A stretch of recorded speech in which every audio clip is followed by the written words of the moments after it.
Masya Allah, terima kasih sekali kepada Partai Amanat Nasional, khususnya secara pribadi kepada Pak Zulkifli Hasan yang telah menyelenggarakan acara hari ini, memperingati, ikut menyemarakkan peringatan 1 abad Nahdlatul Ulama. Ini agak paradoks. Ini saya lihat ini Pak Zulkifli Hasan pakai sarung, Mas Hilal pakai sarung, yang lain-lain pakai sarung semua. Saya datang bersama Sekjen, Bendahara, dan Ketua Lakpesdam PBNU yang tidak sarungan semua. Saya tahu Bang Zul ini mengadakan acara ini memang ya ada motivasi supaya orang NU mau nyoblos PAN. NU menang, Muhammadiyah juga menang. Tapi kalau ada satu kelompok hanya memperjuangkan dirinya sendiri untuk melawan semua yang lain, dijamin semua kalah. Kiai Ahmad Siddiq pada tahun 1984 telah menetapkan suatu kerangka keagamaan tentang apa yang kemudian disebut sebagai trilogi ukhuwah. Nahdlatul Ulama ngotot menolak politik identitas. Membela identitas itu akan cenderung mengarah kepada kompetisi yang irasional. Tidak mungkin Muhammadiyah kok nyanyi Jalal Watan, itu kan tidak mungkin. Jalal Watan, Jalal Watan, Jalal Watan, Hubbul Watan minal iman, wa la takun minal hirman, inhadu ahlal watan.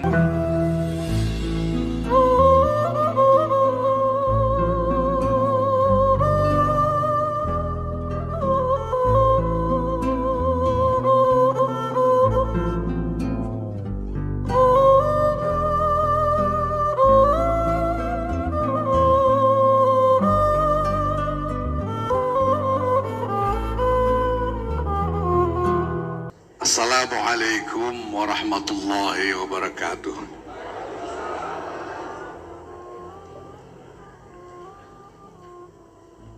Alhamdulillah wa syukurillah wassalatu wassalamu ala rasulillah Sayyidina Maulana Muhammad ibn Abdullah wa ala alihi wa sahbihi wa mawalah. Amma ba'd. Yang saya hormati Ketua Umum Partai Amanat Nasional Bapak Zulkifli Hasan,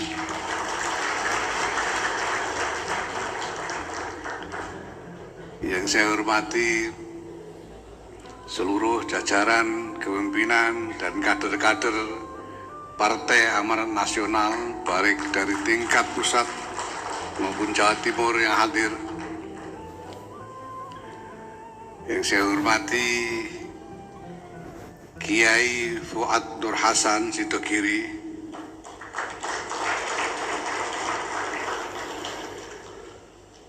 ini ada Kiai Fuad di sini, ini banyak yang nggak bisa tidur di partai lain.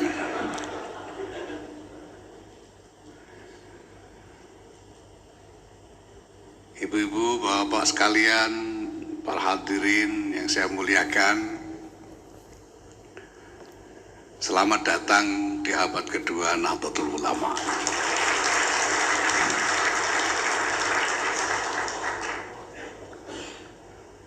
Ini Masya Allah, terima kasih sekali kepada Partai Amanat Nasional dan khususnya secara pribadi kepada Pak Zulkifli Hasan yang telah menyelenggarakan acara hari ini, memperingati, ikut menyemarakkan peringatan 1 abad Nahdlatul Ulama. Dan secara khusus saya ucapkan selamat karena telah hari ini juga telah dirayakan sarung. Walaupun saya tidak tahu apakah mau jadi partai sarungan atau bagaimana.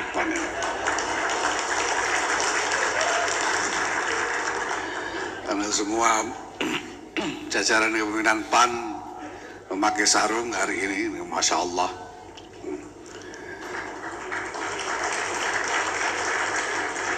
Ini agak paradoks.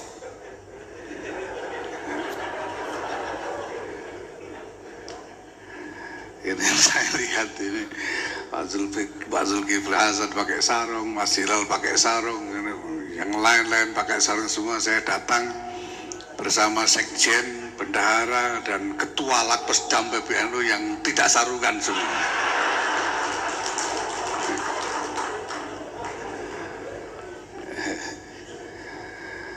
Nah, jadi kami pakai celana, ini jelas sekali. Nah, saya tidak tahu apakah yang sarungan ini pakai celana atau tidak. Bapak Ibu sekalian saya hormati, atas nama Pengurus Besar Nahdlatul Ulama dan atas nama Nahdlatul Ulama Jam'iyatan wa Jama'atan, saya mengucapkan terima kasih kepada Partai Amanat Nasional.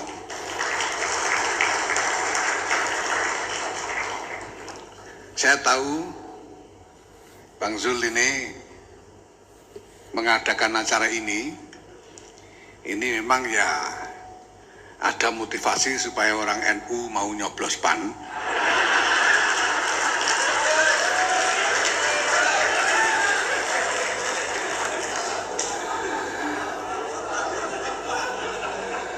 Dan itu sangat sah, ya. Tapi saya juga kenal Bang Zul ini secara pribadi, saya tahu cara berpikirnya. Saya kira lebih dari itu, saya melihat Bang Zul ini juga punya harapan yang lebih tentang abad kedua Nahdlatul Ulama ini. Bapak sekalian yang saya hormati, Negara Kesatuan Republik Indonesia ini dilahirkan di atas kesadaran akan keberagaman dari warga bangsa. Karena kesadaran ini sudah ditegaskan, dibangun sejak cukup lama. 1928, pemuda-pemuda kita dari berbagai macam latar belakang telah bersatu membulatkan tekad dalam satu sumpah pemuda, bertanah air satu, berbangsa satu, berbahasa satu, Indonesia. Ini adalah sumpah tentang kebersatuan, kebersamaan di dalam kesetaraan. Bapak-Ibu sekalian yang saya hormati, kesadaran ini tidak bisa kita sepelekan karena ini punya makna yang sangat dalam dan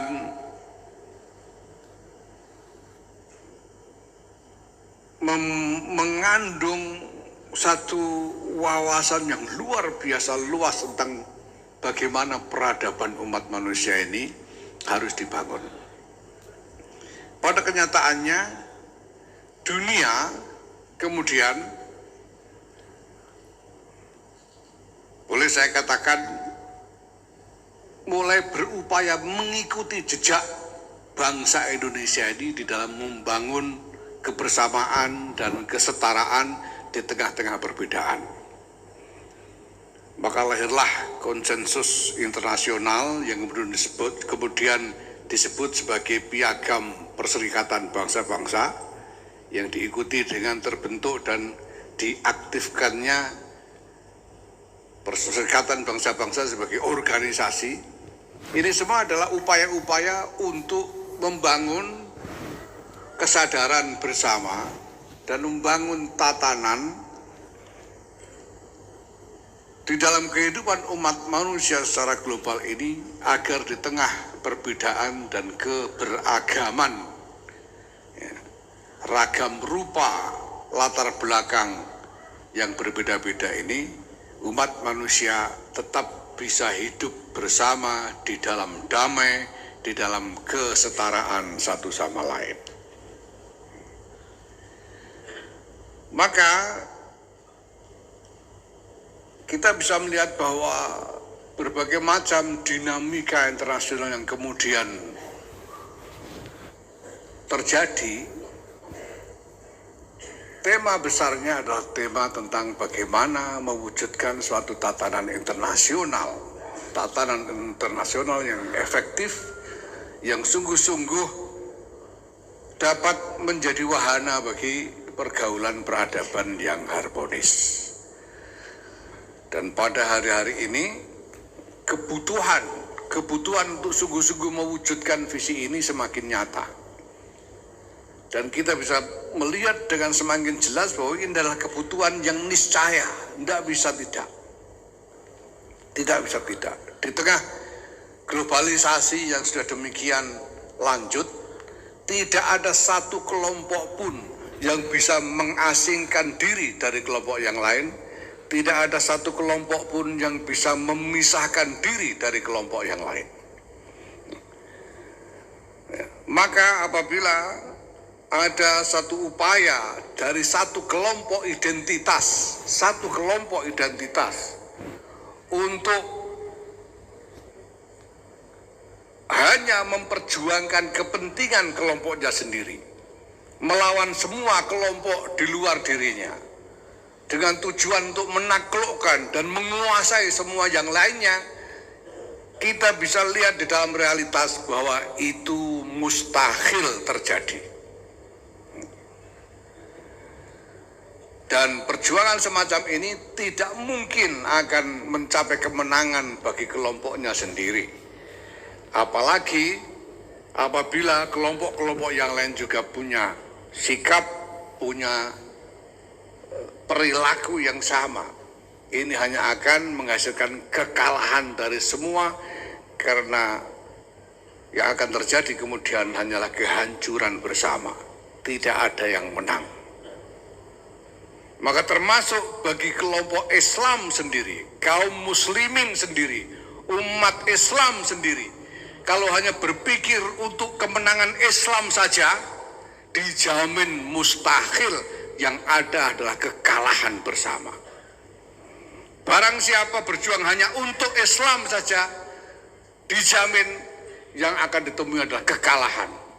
Dan sudah terbukti di mana-mana. Ini terbukti di Somalia, terbukti di Nigeria, terbukti di Syria, terbukti di Irak, terbukti di berbagai belahan negara. Tidak akan ada kemenangan, yang ada adalah kekalahan bersama, karena ujung dari perilaku semacam itu hanyalah kehancuran bersama. Maka tidak ada cara yang lebih baik, bahkan tidak ada cara yang nyata-nyata visible, yang nyata-nyata bisa kita pilih untuk memperjuangkan Islam selain dengan memperjuangkan kemanusiaan seluruhnya. Karena apabila kemanusiaan menang, maka semua menang. Kalau kemanusiaan menang, Islam menang, Kristen menang, Jawa menang, Arab menang, Sunni menang, Syiah menang, semuanya menang. NU menang, Muhammadiyah juga menang. Tapi kalau ada satu kelompok hanya memperjuangkan dirinya sendiri untuk melawan semua yang lain, dijamin semua kalah. Maka Bapak sekalian yang saya hormati, ini merupakan kesadaran yang menuntun agenda-agenda Nahdlatul Ulama sendiri di abad keduanya ini.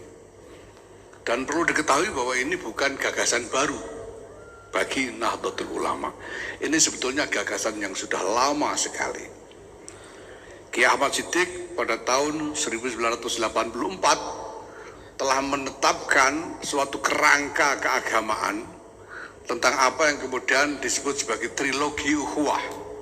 Ukhuwah Islamiyah, ukhuwah Watoniyah, dan ukhuwah Basyariyah. Banyak orang memahami tiga ukhuwah ini dalam nalar yang kebalik. Menganggap bahwa ukhuwah Islamiyah atau persaudaraan di antara sesama muslim itu adalah lingkup yang terkecil, yang harus diwadahi dalam persaudaraan dalam lingkup yang lebih besar, yaitu ukhuwah Watoniyah. dan ukhuwah watoniyah diwadahi dalam lingkup yang lebih besar lagi, yaitu ukhuwah basyariah atau persaudaraan kemanusiaan. Ini sebetulnya adalah nalar yang terbalik. Karena nalar yang sebetulnya adalah bahwa nalar yang benar di dalam memahami tiga ukhuwah ini adalah bahwa ukhuwah Islamiyah hanya mungkin bisa diwujudkan apabila ada kesadaran tentang ukhuwah watoniyah.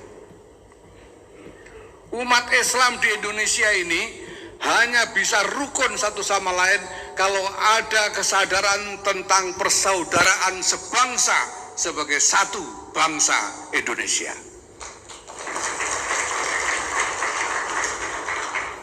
Dan ini realitasnya memang begitu. NU dan Muhammadiyah itu kalau tidak sadar bahwa kita ini sebangsa, ya tidak akan rukun selama-lamanya. Wong yang satu kunut, yang satu enggak. Kalau soal terawih, banyak orang NU yang mau dikorting. Ya. Tapi kalau soal tahlilan, pasti orang enggak mau, orang NU enggak mau kalau tidak boleh tahlilan. Ya. Nah, enggak akan rukun. Soal permulaan Ramadan dan Idul Fitri saja tidak pernah bisa sama, apa boleh buat. Tapi karena ada kesaudaraan, ada kesadaran tentang persaudaraan sebangsa, Nahdlatul Ulama dan Muhammadiyah rukun selama ini. Mari kita bandingkan dengan yang lain. Lihat Syria. Kenapa berbagai kelompok yang sama-sama Muslim di Syria tidak bisa rukun?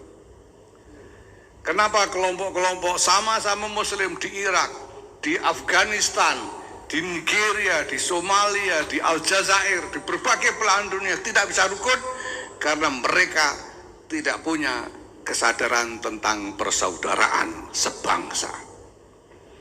Karena yang Sunni dan yang Syiah di Irak tidak merasa bersaudara sebagai sesama bangsa Irak.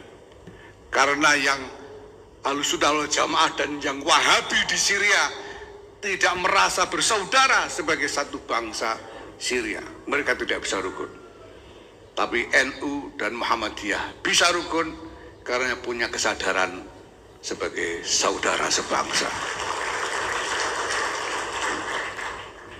Dan kesadaran tentang persaudaraan sebangsa itu tidak mungkin tumbuh tanpa adanya kesadaran tentang persaudaraan sesama manusia, persaudaraan kemanusiaan.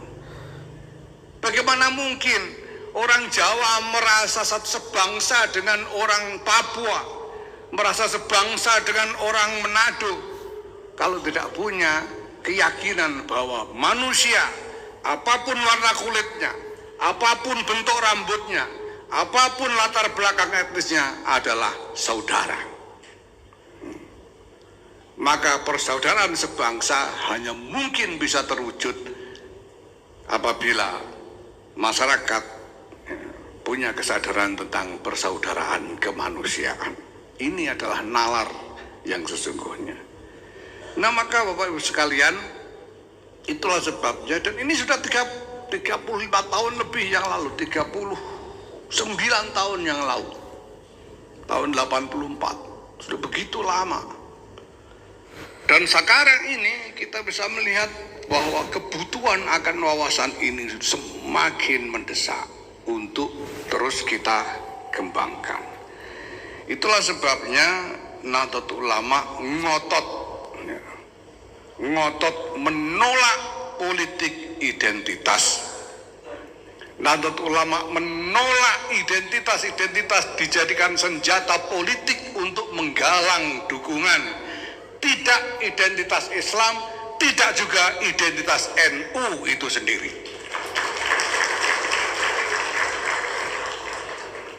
Karena kita tidak mau masuk ke dalam suatu dinamika kompetisi politik yang hanya melulu didasarkan pada pembelaan identitas. Membela identitas itu akan cenderung mengarah kepada kompetisi yang irasional. Kalau NU lawan bukan NU, itu tidak ada argumen rasional di sana. Kalau bukan NU pokoknya tidak mau. Lihat kunut apa enggak, kalau tidak kunut enggak mau. Mulai puasanya bareng apa enggak, kalau enggak bareng enggak mau. Tidak ada argumentasi rasional. Kalau tidak ada argumentasi rasional, tidak akan ada pendidikan politik dan tidak akan ada tumbuh demokrasi yang rasional.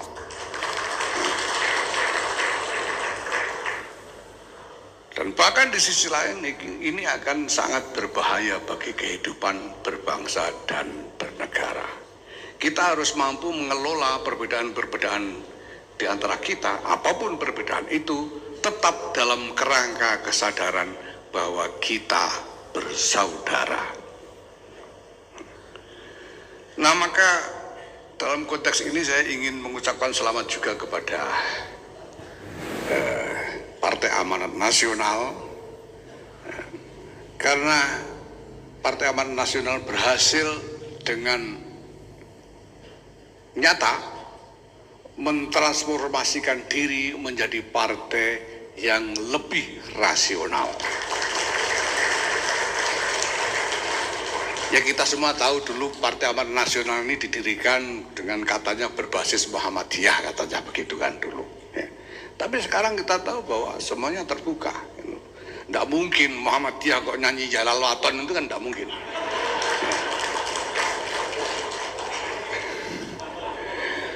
Memperingati, ya kita tahu bahwa kemarin pada waktu kami menyelenggarakan peringatan Harlah 1 Abad NU itu, semua membantu saya sampai saya sangat terharu melihat apa yang terjadi ketika kami menggelar peringatan Harlah 1 Abad itu, karena semua membantu dengan tulus.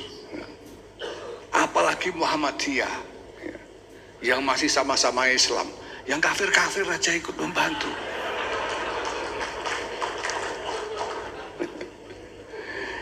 Gereja-gereja membuka halaman bahkan gedungnya untuk melayani kebutuhan dari jamaah NU yang ikut datang. Luar biasa. Masyarakat di kampung menyediakan makanan dan membuka, sampai ada orang-orang yang sengaja mengungsi, mengosongkan rumahnya sendiri, kemudian mengungsi supaya rumahnya bisa digunakan untuk melayani jamaah yang hadir dalam peringatan 1 Abad. Ini luar biasa mengharukan. Muhammadiyah membuka masjid-masjidnya, sekolah-sekolahnya, kantornya, menyediakan bakso yang lebih banyak daripada bakso yang disediakan waktu muktamar Muhammadiyah sendiri. Hanya untuk menjamu jamaah yang hadir dalam peringatan 1 Abad Nahdlatul Ulama. Ini luar biasa mengharukan, luar biasa mengharukan. Tapi kita tahu bahwa Partai Amanat Nasional sudah bertransformasi sedemikian rupa menjadi lebih rasional, dan melalui proses dan mekanisme yang normal, alami, wajar, ya, sehingga misalnya ya tidak ada di PAN itu drama pencurian partai misalnya, itu kan nggak ada ya, karena normal semuanya gitu. Sekarang lalu menjadi lebih rasional gitu aja. Soal kiai-kiai NU dan lain sebagainya, masya Allah, ya jadi ya saya tidak boleh ikut kampanye nyoblos PAN, kan tidak boleh, apalagi saya ini memang bukan kader PAN terus terang saja, tapi saya sebagai ketua umum PBNU ya saya harus katakan bahwa warga NU tidak haram mencoblos PAN.